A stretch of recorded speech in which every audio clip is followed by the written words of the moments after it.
Turns out the basement tenant is a musician. A loud one. Not a good one. What do you do? Today's episode is my client's story about this exact problem and what your options are as a renter.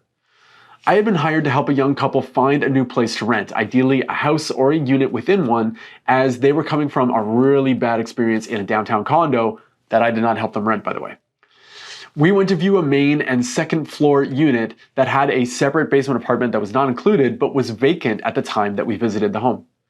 When we were there, we were able to actually speak with the current tenants who had nothing but great things to say about the unit and the landlord. My client submitted an offer, it was accepted, and they moved in. However, after a few days of living there, they discovered that the basement unit had been rented out to a professional musician who played loud, horrible music basically all day.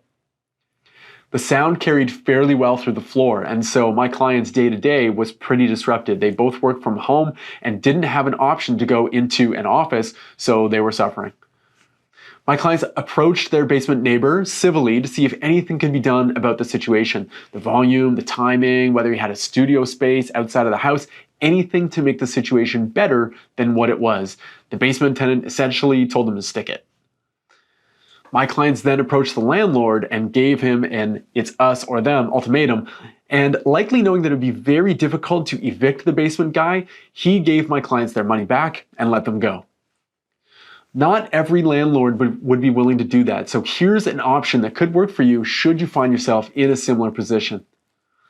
The Residential Tenancies Act has a provision that says that the tenant has the right to reasonable enjoyment of their property, and that the landlord has the right to serve a termination notice to someone who interferes with that reasonable enjoyment. Now, once basement musician receives the termination notice, they actually have 7 days to stop their activity, and if they do, then they don't have to move out. But if they receive a second notice for the same reason within 6 months, then the landlord can apply to the Landlord-Tenant Board for eviction. Bear in mind that there are significant wait times for a case to be heard by the tribunal, so I won't lie to you. If you're in this situation and the landlord wants to do everything by the book, then technically you're stuck probably for a while.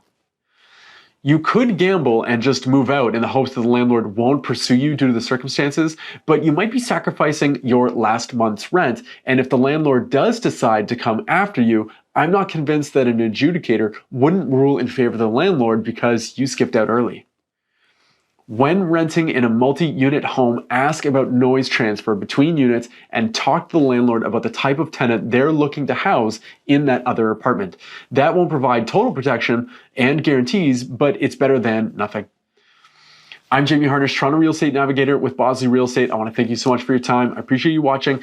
It would mean the world to me if you're catching this on YouTube, if you would subscribe to my channel, if you would like this video so that you make sure that you don't miss any upcoming educational content, new listing videos, or my Yonge and Eglinton content as well.